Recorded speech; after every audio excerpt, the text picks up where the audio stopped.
Okay.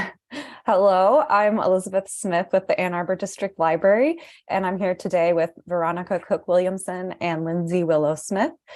In 2020, Lindsey and Veronica created a virtual exhibit called No, Not Even for a Picture, Reexamining the Native Midwest and Tribes' Relations to the History of Photography at the Clements Library.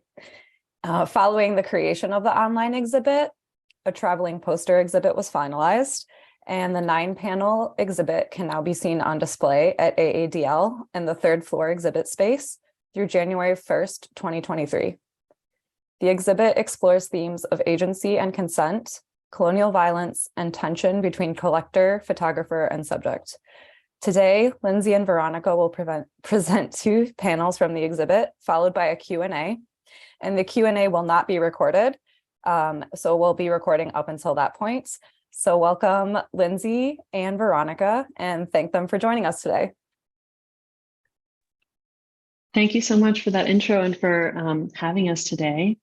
So as Elizabeth just mentioned, we're going to start. Lindsey and I thought we'd start showing 2 of the panels in case any of you haven't gotten to go to the library and see them in person yet, before moving to a Q&A so that we can just kind of chat more freely. Matt, do you mind putting up that first poster? Great, perfect. So I wanted to talk about this poster. It's called Captivating Myths and Captured Performances, because I think it's a really great example of how we can think about the relationship between performance and authenticity, and how the 2 kind of can enable each other and also work against each other. And so for focusing first on the top half of this, how many of you have heard of the Hiawatha pageants? I imagine at least some of you, perhaps not everyone, but they are pageants based off of this epic poem from 1855 by Henry Wadsworth Longfellow, sort of. You can learn more about that in the exhibit. And they were widely popular. They were lauded as being these kinds of wholesome, awesome tales, really captivating tales that were based in the ideology of the time of the 1850s, and this kind of myth of the vanishing race of American Indians. And what I really like about this case study is how you can kind of see the ways that these performances allowed individual natives to assert agency within a kind of literal script, especially in the Midwest. People might have seen these in the past 20 years. Actually, they kept running through the 2000s. But they started at a time when many government policies were actively suppressing, for example, some languages, and actors were actually encouraged to perform in these native languages in these myths in order to increase a sense of authenticity for the performances. So you see these tensions already between what is authenticity, what is a performance, what's allowed at the time, and how these epic poems, these staged epic poems, were enabling different ways of navigating these questions. They even over time were kind of reclaimed by certain tribes and promoted tourism revenue. But they also continued in many non-native communities, with some of the roles occasionally being played by non-natives in red face.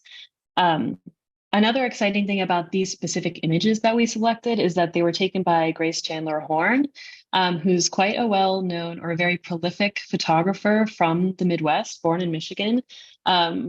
She pops up all over the place. I was once walking by West Side Books on Liberty, and I saw one of her images. Actually, one of her images from the Hiawatha pageants was there in the window for sale. She was very industrious and also really, really fond of photographing these performances. And so that's what we're looking at in the top right. You see 2 scenes. The top scene is supposed to be the sort of first encounter between a missionary and the tribe. He's holding kind of this cross up. But even when you look closer at this image, there's this one child performer standing right in the middle who's paying no attention to the performance around him and just looking straight at the photographer. And that's another tension that I really love in these photographs, how people are always kind of playing with and against the performances. The other thing that's fascinating is you'll notice the top photograph is in sepia, whereas the bottom one is in color. Of course, it was hand colored by Grace Chandler Horn. So you can already see different kind of photographic techniques at play in these images as well. Continuing to the second half of this poster, we get into another widely known kind of trope of representing American Indians. I'm sure you've all have heard of a Western, the film genre. And maybe their precursor, Wild West shows. You can think Buffalo Bill. You can really think Plains Indians, cowboys, and outlaws, this kind of fantasy of the Wild West, of this frontier where it's any man's game to kind of claim land and territory and resources, etc. And these performances, like the Hiawatha pageants, were widely enjoyed.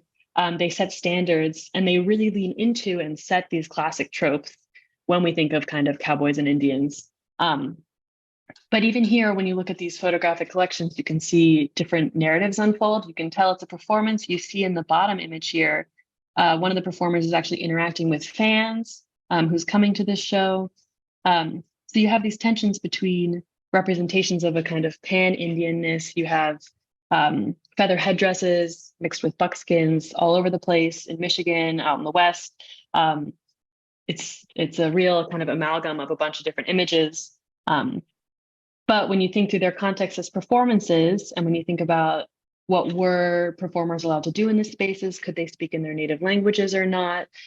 There's all these different points of entry to thinking about agency, performance, and kind of this larger picture of the Wild West or the frontier as a place of exploration or adventure where settlers wanted to find themselves and capture a piece of land or a glimpse of something exotic. Lindsey, do you want to add anything, or else I'll hand it over to you? Yeah, so keeping these kinds of tensions in mind when viewing images of Native Americans is really important. And it's one of the themes that we were hoping to explore in depth in this exhibition. And when you're looking through other posters there, I'm sure you'll be able to find them as well.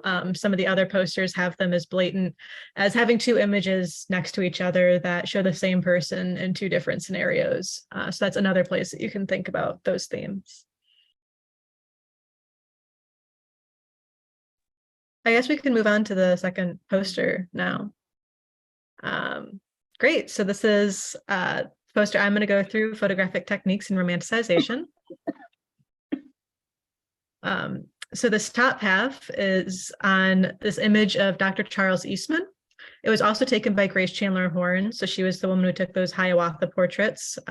She also did this one. She was very skilled as a photographer. In this image, she's choosing to use the pictorialist style to represent Dr. Eastman, who's more often known as Ohayesa in some circles. I know if you're from like mid-Michigan, you might have heard of Camp Ohayesa. You've definitely heard of the Boy Scouts. He helped to find the beginning of the Boy Scouts. So he was a very prominent figure, and he was also a medical doctor. He was very skilled. He wrote multiple books about his Santee Dakota heritage and his boyhood. And he almost certainly chose to have this picture taken. He probably paid for it to have Grace Chandler Horn take this image.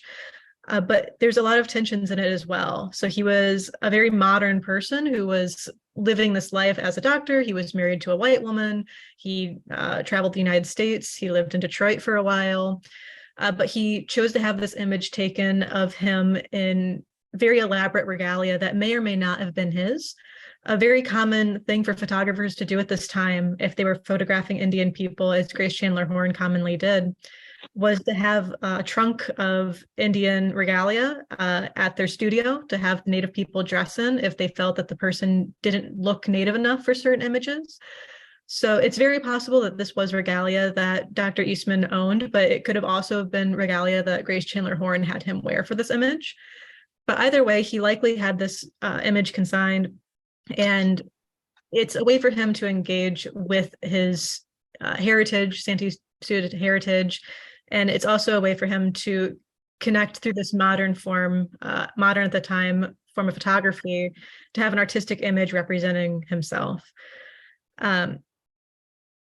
So if we want to go down to the second half of this poster, this is kind of a different way to think about photography. I don't want to say it's an opposite, because there's a very large spectrum of ways that we can view photography and examples of photography, but a different way of viewing it is through this one image of these four Native men on horses. We particularly liked this one because one of them had an umbrella, which makes it a very much more modern feeling image than some of the other ones of people dressed in buckskins and feathers and looking like pre-Columbian Indians. One person is holding an umbrella on a horse. We really liked that. But this image was taken by a woman, Fanny Hoyt. She was a librarian from Michigan who traveled to the Pine Ridge Reservation several times over several summers and made these very small and personal travel albums of pictures. I think there was about 6 of these albums, each one with about 10 to 15 images in them. And they're completely different from Grace Chandler Horn's photography. These were very personal. She was making them for her own interest. A lot of the images didn't come across quite as striking as Grace Chandler Horn's images because they were being taken by an amateur photographer, not somebody who was running a studio. And she was also being forced to take them out in the field. And so this other way of thinking of Native people were people that were going about their lives and people were coming in and taking photographs of them and recording them. And we felt like this image really represented that well, because while these people are posing for this image, they're also just going about their life around the image.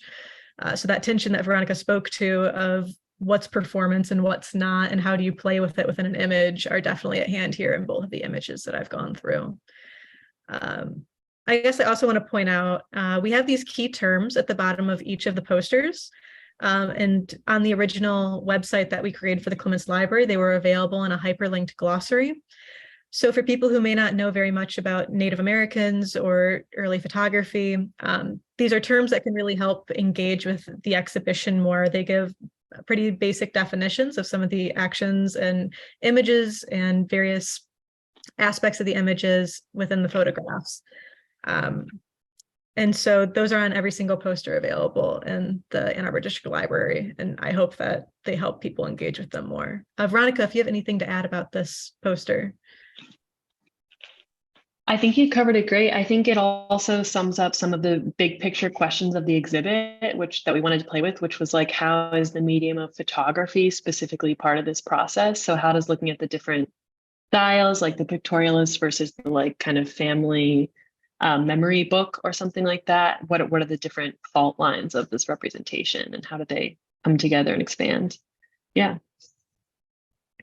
And above all, we wanted to like prompt questions rather than provide answers. And you can see that literally on the posters too, where there might be a question like here, there's 2 in these maroon boxes that we don't want to answer. We want to see what other people think of and how other people would answer them based off of the photographs. Thank you both so much. That brings us to our Q&A section. So we will stop the recording now.